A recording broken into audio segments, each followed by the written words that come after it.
Buenas noches, esto es Zona Franca, yo soy Daniel Pacheco. Si usted le pregunta en general a cualquier colombiano, le va a decir que la economía en el país va mal, va muy mal, va pésimo. En la última encuesta de Gallup, apenas el 16% de las personas dicen que la economía colombiana va bien. El resto, un 77%, dicen que va mal. En cambio, cuando se les pregunta cómo le va a cada uno, más de la mitad de las personas responde que sus finanzas personales han mejorado. Pero con este pesimismo alrededor del país, uno pensaría entonces que la economía colombiana va rumbo a convertirse como la de Venezuela o que Colombia sufre problemas similares a los de Argentina. En realidad, la economía colombiana, según sus signos vitales básicos, el crecimiento económico, la inflación, el desempleo, está bastante bien en términos comparativos con varios de nuestros vecinos y es mediocre frente a los punteros de la región. Tal vez por eso, durante estas elecciones, la economía no ha sido el tema más importante. Y no digo que la economía no haya sido discutida, por supuesto. Ha habido propuestas, ha habido debates especializados, algunas discusiones. Pero otros temas como la paz, la corrupción, incluso la seguridad han pesado más. Hoy quiero convencerlos de que Colombia pasa por una coyuntura clave en términos económicos. Quiero proponerles la idea de que el próximo presidente tiene una gran oportunidad y una ineludible obligación por tomar decisiones sobre la economía colombiana que tendrán grandes repercusiones en el futuro de todos nosotros. Y esa oportunidad se la deben a Juan Manuel Santos, me van a regañar. Estoy seguro de que será un caso de estudio entre expertos en el futuro de política de la economía, lo que se logró con la detestada reforma tributaria del año 2016. Siendo tremendamente impopular en medio de una coyuntura delicadísima luego de perder el plebiscito, el gobierno de Santos logró hacer una reforma tributaria para subir en 3 puntos el IVA, del 16 al 19%. Esto es una cantidad. Y más allá de que sea un impuesto impopular, que castiga el consumo y que no contribuye a reducir la desigualdad, esa reforma hoy logró en alguna medida, aún insuficiente, soportar el choque que significó para la economía colombiana la caída de los precios del petróleo. Colombia mantiene y ha mantenido su grado de inversión, le siguen prestando plata afuera y los indicadores básicos son saludables, incluso optimistas en el corto plazo. Entonces, más allá de si uno piensa que la reforma tributaria de Santos y el ministro Cárdenas es apenas un pañito de agua tibia, es al menos un respiro para que el próximo presidente presente ahora sí un plan para sacar de la mediocridad a la economía colombiana. Porque si no lo hacemos en los próximos 4 años, posiblemente la próxima vez que este debate se dé será en medio de una crisis seria, una crisis de verdad que realmente amenace no solamente la prosperidad del país, sino la prosperidad de todos. Aquí arranca Zona Franca.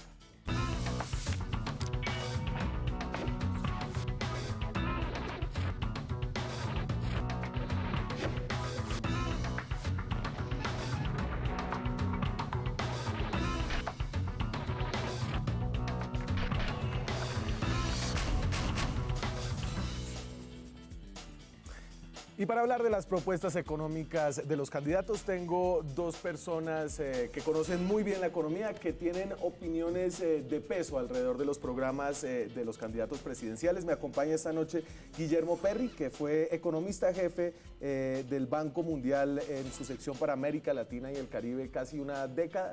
Ministro de Hacienda, ministro de Minas. ¿Qué tal, Guillermo? ¿Cómo está, Daniel? Y Mauricio Reina, lo extrañaron hoy en el noticiero, lo conocen muy bien. Lo voy a presentar de forma distinta. Mauricio Reina es crítico de cine, sí, investigador de Fedesarrollo, economista y obviamente también periodista de Red Más Noticias. ¿Qué tal, Daniel? Un placer estar en esta mesa. Por primera vez, Mauricio. Por primera vez, aquí al otro lado del estudio. Sí, señor. Muy bien, muchas gracias por la invitación. Entonces, antes de entrar un poco a hablar de las propuestas de los candidatos, y les prometo que no vamos a entrar a la minucia, las promesas, las cosas, digamos, que han propuesto, sino más bien como el espíritu de lo que tienen ellos en su visión económica, yo quería hacer como un repaso muy rápido y que ustedes me ayudaran a un poco armar lo que creo, tal vez ustedes me van a corregir, es el reto actual de la economía colombiana. La economía colombiana crece de una manera, digamos, mediocre en los últimos años y crece de manera amarrada a los precios del petróleo. Esta es una gráfica que hicimos en la que uno puede ver que el precio del petróleo, que está en rojo, va básicamente pegado al crecimiento del PIB colombiano entre el 2006 y el 2017, lo tengo ahí. Entonces, Colombia es un país que no crece a niveles muy altos, sino cuando el petróleo está muy caro, y además es un país que no tiene mucho petróleo. ¿Y eso porque es un problema, Guillermo? Pues es que depender de los precios de un producto que se comporta de una manera tan cíclica es complicado. Si uno no tiene instrumentos para mitigar la volatilidad.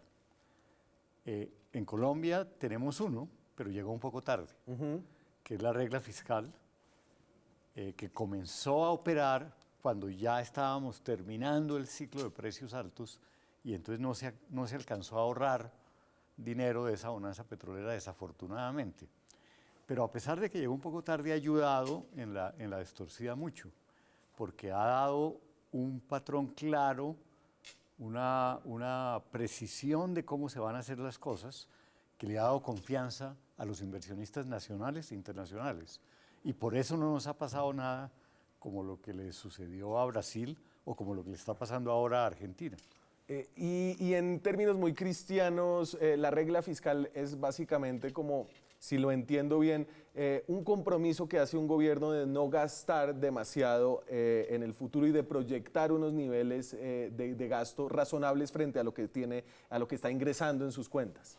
Daniel, el gran temor que existió entre los economistas cuando llegó la bonanza petrolera era que semejante cantidad de plata iba a generar una cantidad de gasto de parte del gobierno y que había que generar algún tipo de ahorro. Por una parte, austeridad, ponerle cinturón de seguridad para que no se volara, pero por otra parte, tratar de ahorrar.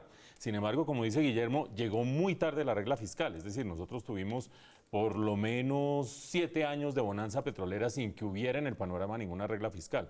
Efectivamente, la regla fiscal toma en cuenta el crecimiento de la economía, toma en cuenta el precio del petróleo, alguna otra variable, y termina diciéndole al gobierno, usted no puede generar un déficit fiscal, descuadrarse en sus cuentas más allá de cierto punto. Eso ha servido por lo menos para que estemos ajustados desde el punto de vista de las finanzas públicas y no tengamos una crisis económica desde el punto de vista fiscal. Pero quiero referirme, Daniel, brevemente a lo que usted preguntaba antes de por qué es uno de los principales problemas el que la economía colombiana haya estado creciendo de la mano del petróleo. Nosotros tenemos una economía que es como un triciclo. Un triciclo es un vehículo chiquito que anda despacito, que anda de manera poco acelerada. Sin embargo, durante unos 12 años anduvo a velocidad de bicicleta. ¿Por qué? Porque lo venía empujando por detrás la bonanza petrolera. Una cantidad de plata para el gobierno por la vía de rentas petroleras y una cantidad de exportaciones. Desaparece la bonanza petrolera y nos despertamos a la realidad de que seguimos siendo un triciclo. Baja productividad, baja competitividad, bajo crecimiento. Y en ese sentido, el que estemos atados al precio del petróleo quiere decir que con precio del petróleo bajo, volvemos a hacer un triciclo. Y no hay en el panorama, no sé qué piensa Guillermo, propuestas muy definitivas para tratar de sacarnos de esa y vamos a yo quería simplemente agregar a esta narrativa el tema de que como Colombia ganó mucha plata, se acostumbró a gastar mucha plata y eso genera lo que se llama un déficit fiscal, que en el futuro va a ser muy preocupante si no se hace algo. Y por eso decía al principio que estamos en una coyuntura importante. Y esto es de Fedesarrollo, el centro de pensamiento para el que usted trabaja, Mauricio. Guillermo también es eximio, en este momento no, pero usted ha sido pilar de ya le va a decir emérito. No, yo fui director. Claro, pilar. No, y estoy en la junta directiva. Perfecto. Entonces lo que dice Fedesarrollo, que son unos economistas que se ponen a estudiar, y es que la línea azul es el déficit fiscal que está planeando el Ministerio de Hacienda. Ellos, con unas, proyecciones muy optimistas, dicen, en los próximos años vamos a empezar a tener un déficit. Un déficit es gastar más de lo que usted tiene por ingresos, por lo que tiene que endeudarse. Ahorita está en 3.1, en el 19 va a estar en 2.2, en 1.6 en el 2020, y así ellos proyectan eso. Sin embargo, Fedesarrollo dice, sin hacer una reforma estructural en temas de impuestos, en temas de reformas económicas, su déficit va a seguir creciendo. Y eso es problemático, Guillermo, frente al mundo, frente a la gente que le presta a uno plata. Eso es problemático por dos razones. Porque si sucede eso, la deuda pública estaría creciendo todo el tiempo. Y entonces los bancos y los inversionistas sabrían que eventualmente no se va a pagar y dejan de financiarlo. Es que un gobierno es como una familia o como una empresa. Uno puede en unos pocos momentos gastar un poco más de lo que está ganando endeudándose, pero no se puede endeudar todo el tiempo. No le vuelven a prestar y no tiene cómo pagarlo. La gente piensa que el gobierno tiene otras fuentes. No, el gobierno, el único ingreso que tiene son los impuestos que nosotros le pagamos. Realmente el gobierno somos nosotros. Y las rentas, digamos, y ahí entraríamos como las rentas petroleras, que son un poco los impuestos que le pagan las compañías, pero creo que la idea es clara. Pero es que eso es parte de los ingresos, o sea, evidentemente parte de los activos que tiene el país son las reservas petroleras que se explotan y obtienen unos ingresos por eso, pero eso tiene también un límite. Reservas que además están en más o menos 6 años, ahora que hubo un crecimiento. Y simplemente déjeme agregar esto de lo que venía diciendo, y es el nivel de deuda de la economía colombiana, que es bastante alto. Y aquí lo ven, esta es una cifra del Banco de la República, están más o menos, la deuda total es de 45% del Producto Interno Bruto, es decir, todo lo que usted... Colombia, para ponerlo en el ejemplo de su familia, de la familia, Colombia está endeudada por la mitad de lo que hace en un año, más o menos. De lo que produce en un año. La mitad de lo que produce en un año. Así es. Y no es prudente endeudarse más allá. No es prudente. No, no lo es. No, digamos que ese nivel es manejable por el momento. Ese nivel, pues uno desearía que hubiera seguido la tendencia descendente que ustedes veían en el gráfico, pero se cayó el precio del petróleo en el año 2014, eso le quitó la quinta parte de los ingresos al gobierno. Ustedes acaban de oír la discusión sobre las rentas petroleras. Cuando el precio del petróleo andaba tan bien, el gobierno empezó a recibir muchas rentas de parte de regalías, de parte de dividendos de Ecopetrol, etcétera, etcétera. Se cayó el precio del petróleo y se le desaparecieron la quinta parte de los ingresos al gobierno, que generó el problema fiscal, pero además al generar el problema fiscal fue incrementando lentamente la deuda. Uno quisiera o habría querido que no se hubiera dado ese incremento. Sí. La caída del precio del petróleo nos llevó allá y entonces en este momento tenemos que lidiar con apretarnos el cinturón desde el punto de vista fiscal, evitar que la deuda siga subiendo, pero al mismo tiempo encontrar la cuadratura del círculo y es lograr crecimiento económico. Claro, y entonces ya aquí entremos a las propuestas de los candidatos y antes de hacerlo y para explicarles por qué no va a ser esta una visión muy detallada de lo que dijo en este lugar, de si propone bajar los impuestos a 34, a 29 o a 27, les voy a poner esto que dijo nuestro presidente actual hace más o menos 8 años, en la campaña de 2010, cuando estaba enfrentándose a Antanas Mocus. Pues habría que ver cómo aumenta uno los recursos del Estado, pero no subiendo tarifas. En eso, profesor Mocus, yo le puedo firmar aquí en piedra, en mármol, si quiere, en lo que usted quiera. No voy a subir tarifas. No voy a subir tarifas. Voy a subir, si es necesario, aumentar el recaudo vía generando más gallinitas que pongan más huevos. No matando la gallina a los huevos de oro. Eso sí puedo yo firmarlo en mármol. Juan Manuel Santos, por supuesto, en sus 2 gobiernos hizo 2 reformas tributarias y subió innumerables impuestos porque era lo que tenía que hacer. Entonces, con eso les voy a poner un extracto de lo que dijo Iván Duque en este debate de Fedesarrollo aquí en Bogotá hace varias semanas, pero que encapsula un poco su visión económica. La economía colombiana está amarrada. Y cuando digo amarrada es porque tenemos un sistema tributario que atenta contra la productividad, la competitividad, la formalización, la inversión. El exceso de trámites para el desarrollo empresarial es asfixiante, pavorosamente asfixiante. Entonces, ¿qué es lo que tenemos que hacer? Lo primero, romper con la informalidad, porque la informalidad es la que afecta la estabilidad de las finanzas públicas, la sostenibilidad pensional, la sostenibilidad del sistema de salud. Y para que podamos romper la informalidad se necesita un modelo fiscal que ayude a que en el país haya más empresas, mejores empresas con capacidad de emplear. Iván Duque del Centro Democrático, un debate moderado aquí por Mauricio Reina el 24 de abril, ya tiene unos días, pero digamos que hay una visión, Guillermo, general de cómo es que Duque ve el problema del crecimiento económico en Colombia. Lo que pasa es que esa es la mitad del problema. Todos quisiéramos, y todos los candidatos lo han dicho, todos quieren bajar un poco los impuestos a las empresas para que haya más inversión y más empleo. Nadie está en contra de eso. El problema es en la situación fiscal que está el país, ¿con qué se reemplaza eso? Y ahí es donde aparecen las diferencias. Entonces Duque ha dicho, voy a acabar con los gastos en publicidad. Eso es un pellizco en el presupuesto. Ha dicho, voy a controlar la evasión, pero no se dice cómo. Parte del problema de la gráfica que usted mostró ahí es que el gobierno está suponiendo ya unos patrones de reducción en la evasión que no se han visto hasta ahora en Colombia y que requerirían una DIAN muy diferente de la que nosotros tenemos. Entonces eso parece un poquito pensar con el deseo. Yo aspiro a que los candidatos que están diciendo que el primer día van a llegar a bajar los impuestos, sus equipos económicos a la hora de la verdad si ellos ganan, les hagan ver que eso no es prudente, que es mejor hacer lo que algunos otros candidatos están diciendo, que primero van a tratar de reducir la evasión, van a eliminar una serie de exenciones y en la medida que les vaya bien, entonces bajan los impuestos. Esa diferencia de orden hace muchísimo, porque si uno comienza bajando los impuestos sin resolver otra cosa, se le sube el déficit, incumple la regla fiscal, se le sube la deuda y le pasa lo de Brasil o le pasa lo de Argentina en este momento. Yo no quisiera ver a Iván Duque o a Germán Vargas teniendo que ir al Fondo Monetario a los 2 o 3 meses de estar en el gobierno. La bobadita de 40.000 millones de dólares. Mauricio, en general usted, a Duque, aquí, además de las propuestas concretas, creo que es importante la sensación de confianza que genera él como una persona que va a estar al frente de la economía del país, la gente que lo rodea. ¿Usted qué siente alrededor de Duque?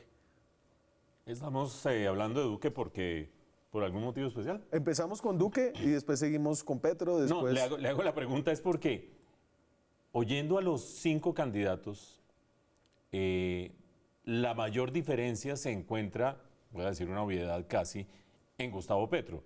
Guillermo decía, ningún candidato está en contra de bajarle los impuestos a las empresas. Gustavo Petro dice que no hay que bajarle los impuestos a las empresas. Pequeño paréntesis, las empresas son las que mueven la economía, las empresas son las que dan empleo, las empresas son el motor. Por lo tanto, no es que las empresas son ricas y son las malas y los trabajadores son pobres y son los buenos. Si no hay empresas, no hay trabajadores, así de simple. Los otros 4 tienen matices de orden, como decía Guillermo, en qué medidas tomar. Sí. Concentrándonos en el caso de Iván Duque, de lo que yo le he oído ya en varios debates, incluido el que estamos mencionando, el énfasis mayor está en generar nuevamente un empujón de actividad empresarial y un empujón de actividad económica, mediante cosas que son polémicas, por decirlo menos, que son incentivos específicos a sectores, incentivos específicos a empresas y también, por supuesto, la seguridad inversionista. Gabelas tributarias. Gabelas tributarias, que usted sabe que han sido polémicas en el pasado, pero gabelas tributarias casi que todo el mundo está ofreciendo en este momento sin el nivel de especificidad y sin los antecedentes que ha tenido el Centro Democrático. Y Guillermo, y ahí me acuerda un poco lo que dice Mauricio, una columna que usted escribió en El Tiempo, que fue muy comentada, y decía, si no lo malinterpreto, que esta era como una segunda versión de la receta económica de los 8 años de Álvaro Uribe. Sí, y en un momento en que no se puede hacer eso, porque Álvaro Uribe en ese momento tenía los ingresos del petróleo a los niveles más altos, del 2003 al 2006 estuvieron en precios altísimos. Entonces, cuando tenía todos esos recursos se podía dar el lujo de hacer zonas francas especiales, una deducción especial por activos fijos que le regaló una cantidad de recursos a las empresas petroleras y mineras que estaban en boom de precios. Y digamos, fue un desperdicio de recursos, pero no llevó a una crisis porque había muchos recursos. Pero si uno se pone a hacer eso en las circunstancias actuales, y es que el gobierno Santos no resolvió el problema. La reforma del año pasado no resolvió el problema, lo resolvió por los 2 últimos años de Santos. Tapó el hueco del gobierno porque dejó una sobretasa a las empresas por 2 años que desaparece en el 2019. Entonces, el próximo gobierno se ve con un hueco que le dejó el gobierno anterior. Daniel, ya que va a recorrer usted los distintos candidatos, sí, si me permite hacer un comentario adicional sobre Iván Duque. Creo que la pregunta fundamental en el campo económico, como en todo el resto de la campaña, es qué tanta independencia tendría Iván Duque en el caso de llegar a la Casa de Nariño para aplicar y adoptar su visión de las cosas.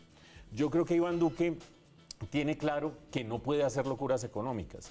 Yo creo que Iván Duque tiene claro que no puede honrar esa propuesta de campaña que suena en unos comerciales, que es aterradora, que es subir salario mínimo, bajar impuestos, y ahí nos vamos. Subir salario mínimo y bajar impuestos sin cuadrar el resto de cosas es un desastre macroeconómico. Alberto Carrasquilla no permitiría eso. Pues uno esperaría que no fuera así. Entonces yo creo que en el fondo, cuando usted dice qué opina de Iván Duque, yo creo que la pregunta es la pregunta más amplia, y es el nivel de independencia y autonomía que él tendría para aplicar su manera de ver la economía, que creo que ni Alberto ni no sé quién más pueda estar por allí le dejaría hacer locuras, pero que están montados en una cosa que le suena muy bien a la gente y no tan bien a los economistas, por lo menos a un amplio sector de ellos, es un hecho en este momento. Me tengo que ir a la pausa. Cuando regresemos siguen las propuestas económicas de Gustavo Petro, Germán Vargas, Sergio Fajardo y Humberto de la Calle. Ya regresamos.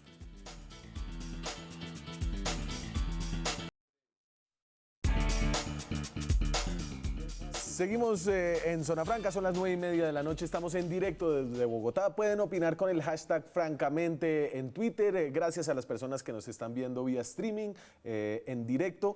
Y nos pueden escribir también al correo francamente@gmail.com con propuestas, denuncias, quejas, reclamos, etcétera. Estamos hablando de las propuestas económicas de los candidatos y esto tal vez resume bien lo que propone Gustavo Petro. El problema de Colombia en este momento es que se le agotó el modelo petrolero. Carbón, petróleo pudieron jalonar en un comienzo, hoy es un modelo agónico, tanto por las condiciones mundiales como por las condiciones internas en Colombia. Y entonces hay que transitar. El tránsito no puede ser más de 10 años hacia un modelo productivo y no extractivista. Esto pega directamente en la tasa de crecimiento económico del país y de manera positiva, porque en Colombia funciona la enfermedad holandesa, es decir, entre más exportamos petróleo y carbón, más se revalúa la moneda, más destruimos agricultura e industria. Ese es Gustavo Petro, el candidato de la Colombia Humana, y aquí, a ver, tomándolo así, ustedes dos economistas ligeramente ortodoxos, pensaría yo, algunos dirían que neoliberales, ¿están de acuerdo con Gustavo Petro, no? Lo que pasa es que nadie quiere que la economía dependa solamente del petróleo, pero hay dos maneras de mirar eso. Una es, bueno, vamos a diversificar, pero también vamos a cuidar la producción petrolera y la exploración. Y otra es, no, olvidémonos del petróleo, eso no importa, y lo vamos a sustituir por aguacates y frutas y otra serie de cosas que tomaría más de los 10 años sustituir las exportaciones de petróleo, pero además no generan los ingresos fiscales del petróleo. Es que a la gente se le olvida que cuando se nos cayeron los ingresos del petróleo, nos tuvieron que meter dos reformas tributarias, la del 2014 y la del 2016, y todavía no cuadramos las cuentas. Entonces eso no es gratis. No sé si Petro esté pensando eso, pero parece que no, porque ha dicho que también va a bajar el IVA. Entonces hay algo que no cuadra definitivamente en las cuentas que él parece hacer en su cabeza. Y un poco aquí para entender lo que dice Gustavo Petro, las exportaciones colombianas sin petróleo, y este es un dato que me encontré en una presentación de uno de los directores del Banco de la República, que es interesante, y muestra cómo Colombia sí de alguna forma se volvió adicto al petróleo. Entonces, estas barritas son la cantidad de exportaciones no petroleras. Y si ustedes pueden ver más o menos desde el año 2007 hasta el año 2017, una década, esas barritas, todo lo que se exporta que no es petróleo, ha permanecido relativamente estable, a precios estables, es decir, no ha crecido en 10 años y no se ha diversificado. Y en ese sentido, Petro parece tener razón, pero si le entiendo a Guillermo, Mauricio, lo que dice es, el diagnóstico es correcto, tal vez no la receta, no la receta para curar esa enfermedad. Vea, Daniel, para que los televidentes pongan en contexto la información, ahí vemos 25.000 millones de dólares más o menos al año, la suma de todas las que no son petróleo y carbón y minería y demás. En el 2014 la totalidad de las exportaciones colombianas fue más o menos 60.000 millones de dólares, es decir, 65% adictos al petróleo y al carbón y a la minería, para poner en contexto este rezago de aquí. Como en tantas otras cosas, bueno, ya que estamos hablando candidato por candidato, Petro es un tipo tremendamente inteligente, tremendamente persuasivo y tiene coherencia interna. Que a uno no le gusten muchas de las cosas que dice, o la mayoría de las cosas que dice, es otra cosa, pero que tiene coherencia y que tiene, además de eso, esa capacidad de persuasión, es un hecho. Y como en tantas otras cosas, el diagnóstico, por lo menos la frase que le oímos, Sí. tiene muchísimo de cierto. El tema de la enfermedad holandesa, el tema de la revaluación, el tema de que otros sectores, cuando hay tanta revaluación y tanto crecimiento de un solo sector, terminan quedando como debajo de un árbol grandotote y marchitándose. Todo eso es cierto. Sin embargo, hay cosas que no cuadran. Una, la que decía Guillermo hace un rato, y es las grandes cuentas fiscales no cuadran. Hay plata que dice que para educación gratuita, hay plata que dice que para 13 no sé qué, billones de para pesos comprar para tierras y no educación. sé cuánto, y no se sabe exactamente de dónde puede salir la plata en un momento en que hay este problema fiscal. Pero fuera de eso, la manera de hacer crecer la productividad en Colombia no es solamente acabando con el sector que es el árbol que está tapando a todos los demás, sino generando inversión, generando cambio tecnológico, generando productividad, generando, por supuesto, cambios en la educación y en la formación del capital humano. Y en esa microeconomía, que es donde está el verdadero crecimiento de la productividad, las propuestas son muchísimo más magras. Y, por supuesto, la metáfora del aguacate se volvió famosa y tiene cierto éxito y demás, pero obviamente no es a punta de aguacate que se termina elevando la productividad del resto de la economía. Y este tema de el susto que genera Gustavo Petro, que a mí a veces me parece una forma de estigmatizar una propuesta distinta. Este es realmente el primer candidato fuerte de izquierda después de muchos años de conflicto y sin unas FARC como parte activa del panorama político. Pero ¿usted siente que hay un temor de un socialismo marxista o algo así? ¿O simplemente es una visión distinta de la economía, Guillermo? Yo he trabajado con gobiernos de izquierda muy serios y voy a poner ejemplos. El de Lagos en Chile, el de Mujica y Tabaré Vázquez en Uruguay, el de Lula en Brasil, que aunque desafortunadamente parece que sí se metió en un problema de corrupción, pero desde el punto de vista del manejo económico fue sumamente serio el gobierno de Lula. De manera que yo no tengo ningún prejuicio en contra de los gobiernos de izquierda. Yo fui hombre de izquierda en mi juventud, como la mayoría de los que teníamos corazón en esa época. Pero la verdad es que una cosa es eso y otra cosa son las propuestas populistas. Y a mí Petro me suena más a lo segundo que a lo primero. Cuando Petro ganó la alcaldía de Bogotá, yo escribí una columna que decía Petro, Lula o Chávez. Y mostraba que la mitad de las propuestas de Petro parecían como de Lula, parecían serias. La mitad parecían de Chávez. Lo malo fue que en la alcaldía se empeñó en hacer las que parecían de Chávez y no las que parecían de Lula. Entonces, ese es el aspecto de Petro que a mí me preocupa. Y hay unas 4 o 5 cosas que ha dicho en la campaña que son aterradoras realmente. El tema de comprarle la caña, las tierras... No tanto eso. No, primero, el tema en sí de lo que ha dicho sobre el petróleo, que es como desconocer la importancia que tiene una actividad como esa. Todos los países del mundo quisieran tener petróleo y exportaciones de petróleo.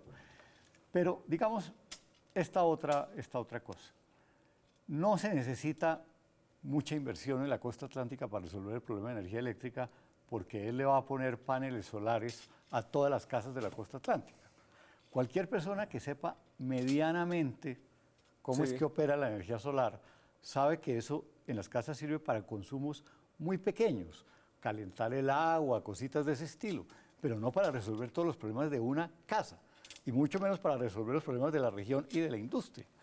Entonces, hay propuestas de esas que uno dice, pero ¿qué es lo que está pasando aquí? O frenar el programa de las 4G, por ejemplo, que a veces dice que los debe hacer el Estado, a veces dice que eso lo debe financiar solo el sector privado. Entonces, a uno sí hay cosas que le preocupan realmente de lo que está diciendo. Y Mauricio, y en ese cambio de modelo, entonces uno podría pensar no es solamente el modelo de ingresos del gobierno, más agricultura y menos petróleo, sino hay también un cambio en el modelo, en cómo se ve al Estado como regulador de la economía. ¿Usted cree que hay algo más allá? Pues Daniel, la gente se pregunta cómo sería un gobierno de Gustavo Petro desde el punto de vista económico y especulan y que si estas ideas eran ciertas o será castrochavista, no sé qué. Hombre, pues la respuesta la tenemos en lo que hizo en Bogotá. Yo lo que más destacaría pues sí, hubo avances en pobreza, hubo avances en salud, hubo avances en mortalidad, etcétera, etcétera. Pero lo que más destacaría desde el punto de vista económico de la gestión de Gustavo Petro en Bogotá es el rezago absoluto que hubo en la provisión de bienes públicos que terminan ayudando a la competitividad, rezago absoluto, y en la hostilidad con el sector privado, o indiferencia sencillamente. Insistamos, las empresas son las que dan empleo y las empresas son las que mueven la economía. Agarren ustedes el ejemplo de Alejandro Toledo o Ollanta Humala, que termina teniendo unos modelos de izquierda, pero apoyados en unas economías que las jala el sector privado. Ser hostil o ser indiferente o ser displicente con el sector privado es la peor fórmula para que una economía avance. Mauricio, ¿usted también fue de izquierda? Yo no tenía el corazón en ese lado. No, mentira, no, pues vea, hermano, yo tuve arete mucho antes que usted y usaba más mochilas que usted. ¿Tenía arete? Es parte del aprendizaje. Sí, lo veo. Guillermo, no. Yo sí no tuve arete. Es parte del aprendizaje, hermano. Estos hippies. Me voy a comerciales, volvemos, nos quedan Vargas, Fajardo, De la Calle, ya regresamos.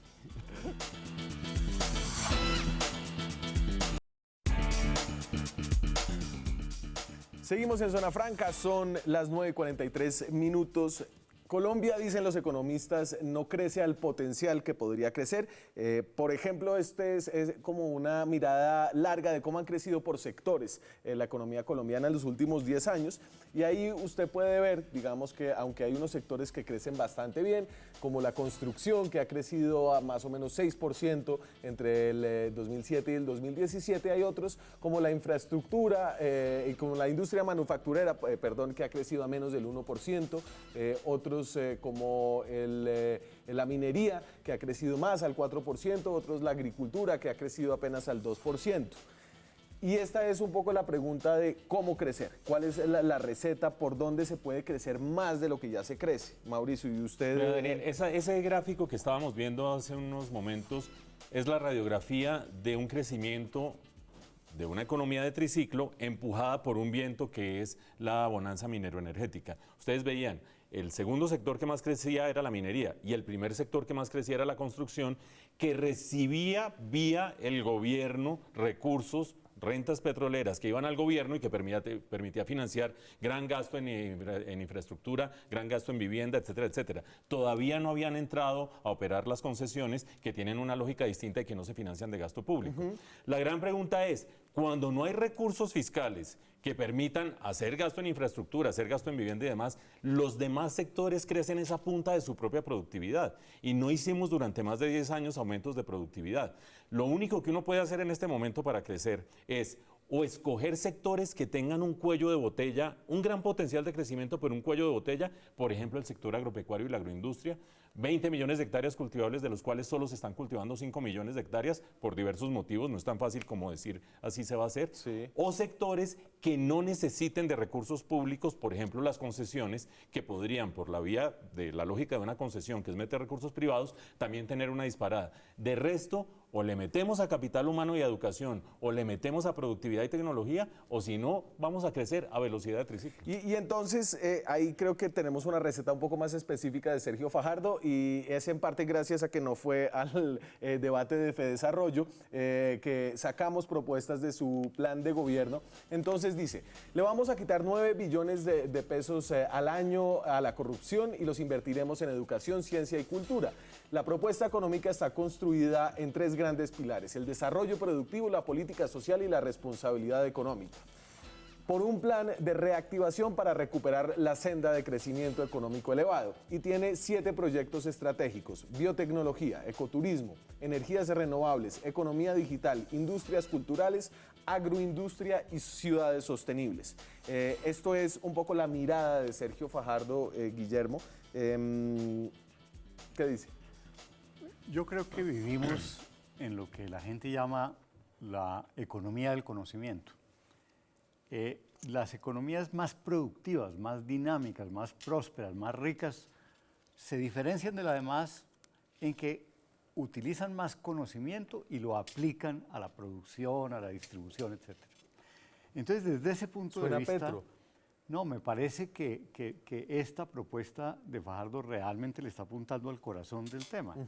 Porque los dos lados claves de aplicarle conocimiento a la producción son la educación, es lo que la gente tiene en la cabeza y lo que puede hacer, y es la innovación empresarial, es el desarrollo científico aplicado aplicado a la innovación. Entonces, a mí me parece que eso está centrado en lo fundamental para subir la productividad. No es solo eso, la infraestructura es muy importante, el desarrollo del sistema financiero, pero aquí en eso estamos relativamente bien comparado con otros países y en infraestructura estamos cerrando un poco la brecha. Ahí lo que toca es continuar con lo de las 4G. Y hay uno de los candidatos que ha dicho que va a parar las 4G y yo no sé entonces qué vamos a hacer en términos de infraestructura de transporte. Sí. Pero me parece que ese tema sí es muy fundamental como apuesta para el futuro, para el país, o sea, incluso más allá del próximo gobierno. Y los réditos de ese tipo de cosas, de una inversión fuerte en el tema de innovación y educación, pues no se ven de inmediato, se ven con el tiempo. Pero creo que es indispensable que el país los haga. Si queremos llegar a ser un país desarrollado, a mí me parece que eso es absolutamente fundamental. Y yo solamente, y lo leí en su columna, usted ayudó en la construcción de la propuesta de Fajardo en... Yo iba a comentar eso sobre todo en la parte macro. Yo iba a hacer el disclaimer de que yo he sido consultado en el documento económico y por eso, pues tanto una propuesta macroeconómica como la de Fajardo o como la de Calle, que las expliqué un poquito al principio sin decir que eran de ellos, que es primero, tratemos de aumentar los recursos vía control de elevación, vía quitar una serie de exenciones y en la medida en que eso funcione vamos reduciendo los impuestos a las empresas y no al contrario. Pero efectivamente yo quiero que sea claro que yo he participado en la elaboración de esos documentos. Mauricio, ¿le puede dar palo a Fajardo y a Perry por el mismo camino? No, ya que estamos en la etapa de disclaimers, yo quiero decir que yo soy amigo de Sergio Fajardo desde hace 29 años. Es decir, que mucho hemos conversado. En la recta final de estas elecciones me ha alejado por completo de la discusión porque si no me quedo sin champa como periodista, o cómo hacemos en ese caso. Pero hechas aclaraciones y los disclaimers, le quiero decir algo sobre lo que dice Guillermo. La idea de vamos a crecer o con saberes, que es donde quizás Daniel dice que todo esto suena a Petro, o con biotecnología y demás, eso es fundamental, pero toma mucho tiempo. Es decir, recordemos cómo estamos nosotros en este momento en las pruebas PISA a nivel internacional. Cambiar la manera como se da la educación y sus frutos productivos toma prácticamente una generación. Pues no estoy diciendo que 50 años o 20 años, toma por lo menos 10 años. En esos 10 años uno no puede crecer a punta de saberes o a punta de cuestiones tecnológicas porque todavía no tiene la base. Recuerden la ínfima inversión que hacemos nosotros en ciencia y tecnología. Mientras tanto, porque ese sí es un objetivo central de mediano plazo, mientras tanto hay que tener de dónde crecer. Y allí es donde empieza uno a encontrar que las propuestas de distintos candidatos medio patinan, medio van a lugares comunes y como que no atacan la culpa del asunto, que es aumentar productividad. La productividad, ese sí, es todo un nuevo programa, el tema de la productividad. Tal vez un poco para alimentarlo, los dejo con el dato de informalidad en el mercado laboral. La informalidad y la productividad son conceptos que van juntos. La informalidad son personas que trabajan por su cuenta, que van y tienen un rebusque y que en general tienen una productividad muy baja en los mercados, mucho más alta que los que trabajan formalmente. ¿La tengo, muchachos? Ahí viene. Y entonces esta es la informalidad en el mercado laboral colombiano. En las 23 ciudades, que lo mide un poquito distinto el DANE, es de 48% y baja ligeramente a 47% la informalidad en Colombia.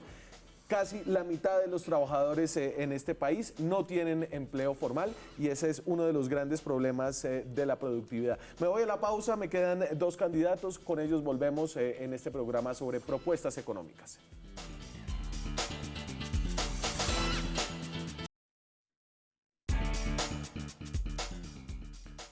Seguimos en Zona Franca, son las 9:56 de la noche. Gracias a Luis Omaira, a Reinaldo, a Jorge, a Haider, a Marta, que están tuiteando. Gracias por sus comentarios. Tengo un poquito de afán porque me quedan dos candidatos. Voy a pasar sus dos propuestas de largo para que ustedes escuchen y creo que aquí hay algunos de los contrastes que hemos discutido esta noche. Este es Germán Vargas Lleras. Mi propuesta en materia económica en 6 pilares. La infraestructura, la vivienda, el sector industrial y manufacturero con vocación exportadora, el sector minero-energético, el sector del turismo, al que le confío un enorme potencial, y el sector agroindustrial. Tenemos que avanzar. Esos son los sectores de Germán Vargas. ¿Y qué dice Humberto de la Calle? La composición de nuestro aparato productivo nos está esclavizando a los combustibles fósiles. Hay que hacer una transición hacia un esquema productivo más abierto. Informalidad, en efecto, es un obstáculo que proviene del propio Estado y ahí surgen todo tipo de ideas en términos de reforma del Estado, seguridad jurídica, capacidad de brindar a los colombianos un sistema tributario efectivamente más sencillo, pero sobre todo más justo. No se trata no solo de más o menos impuestos, sino de mejores impuestos. Esta sociedad no es viable si seguimos con esa esquizofrenia de una Colombia por un lado y otra por el otro lado. Y no solo eso, sino también robustecimiento de la demanda interna, mejor estar de vida de quienes hoy se debaten en la pobreza. Mi lema es: primero los pobres. Es una visión completamente distinta del desarrollo económico. Primero esto. A ver, Mauricio, y yo no sé si me equivoco, pero ahí hay una diferencia dentro de las visiones liberales de la economía. Tal vez Germán Vargas Lleras mucho más neoliberal y Humberto de la Calle un centro, un liberal como europeo. Pues Humberto de la Calle ha venido metiendo en sus distintos debates y sus planteamientos de campaña muchos más elementos sociales que los demás candidatos y muchos más elementos relacionados con la tenencia de la tierra. Recuerden ustedes que negoció el acuerdo que prevé un banco de tierras de 3 millones de hectáreas más o menos de tierras. Es decir, él no niega y no rechaza esa clase de planteamientos. Es cierto que es más social que el resto de los candidatos, pero yo creo que ninguno, bueno, yo creo que yo definitivamente no puedo estar en desacuerdo con nada de lo que oí. Es decir, ¿qué de lo que uno oye dice es absolutamente absurdo? El tema es la coherencia interna de los planteamientos. Por ejemplo, lograrlos. Germán Vargas Lleras ha sacado 25 documentos que uno los lee y son casi que impecables. Pero cuando dice voy a bajarle los impuestos a las empresas y voy a ver de dónde saco la plata a punta de antievasión, eran como 19 millones de pesos eso no le con aguanta. Antievasión. Entonces es el problema de esos debates corticos, que es que uno necesitaría, no sé, por lo menos 15 minutos sobre cada tema para ver la coherencia interna y no se alcanza. Claro, incluso con unos debates largos hay algo de confianza en la persona, de confianza en los equipos. ¿A usted qué le dicen un poco estas dos visiones, Guillermo? A mí me parece que es una apuesta excesivamente arriesgada llegar uno al primer día a ofrecer reducir los impuestos y también cambiar la regla fiscal desde el primer día, como ha hecho Iván Duque, y arriesgar que tenga una crisis a los 3 meses. Y eso me parece arriesgado de las propuestas de Germán Vargas y de Duque. Por eso yo lo que aspiraría, si alguno de ellos dos gana, es que sus asesores que no cumplan. No los dejen hacer eso. O sea, su esperanza es que no cumplan. Que no cumplan, que lo hagan con cautela, con prudencia. Ahora, el tema fundamental de la productividad es un tema que está asociado a muchos factores. Y la verdad es que en ese punto también hay mucha simplificación. Por ejemplo, en el tema de la tierra. La mayoría de los estudios sobre el desarrollo agrícola muestran que lo fundamental es dotar de bienes públicos al sector rural, que haya vías terciarias, que haya mejor educación rural, que haya electrificación, que haya distritos de riego. Y hay candidatos como Iván Duque que han dicho que él le va a dar 10 años de exenciones tributarias a las empresas y con eso arregla el problema del crecimiento rural. Ahí hay una potencialidad muy grande, pero hay que trabajarlo en serio. Entonces, sí. Eso ahí es donde, digamos, ve uno la falta de profundidad de algunas de las propuestas y la falta de... Y entonces, Guillermo, hablemos de esas propuestas, las más estrambóticas o las que suenan más taquilleras a veces. Tenga aquí una a través de Álvaro Uribe, que me imagino es de Iván Duque, presidente, Marta Lucía, vicepresidente, porque así firma Uribe sus tweets. Para que campesinos y pequeños empresarios no tengan que acudir al gota a gota, nuestros candidatos proponen amnistía de datacrédito. Hombre, yo creo que es de esas propuestas que al día siguiente de llegar a la casa de Nariño se olvidan. Es como el decir sobre mármol que no se van a poner impuestos. tiene que haber un récord de pago en la gente. No sé si sea, pues Datacrédito ya no existe, ya es otra empresa con otro nombre y demás. Tiene que haber un récord de pago en la gente, así como en los países. Así como hay calificadoras de riesgo que dicen, este país es buena paga, este país es mala paga, y son las mismas calificadoras que han dicho, pilas con bajar impuestos sin compensarlos. Hay también que hablar de la gente, de las empresas, es buena paga o es mala paga. Uno no puede vivir sin esos ahorradores en una economía. Entonces, pues, un poquito menos grave que la otra propuesta de vamos a subir el salario mínimo, vamos a bajar impuestos, que a todo el mundo le suena ¿Y fantástico. usted la más estrambótica, Guillermo? A mí lo que me preocupa es que las más folclóricas vienen de los dos candidatos que van adelante en las encuestas. Fuera de esta que acaba de mencionar, Iván Duque ha dicho que va a ser el día sin IVA. Un día... Pero solo un día, ¿cuál es el problema? Cualquier persona que haya administrado una empresa de 10 personas o haya estado en el Estado, sabe que eso es una propuesta completamente loca, porque entonces en ese día se concentrarían las ventas de automóviles, las ventas de electrodomésticos, etcétera, y además la contabilidad se haría de una manera muy creativa para que apareciera la mayor parte de las ventas de ese día.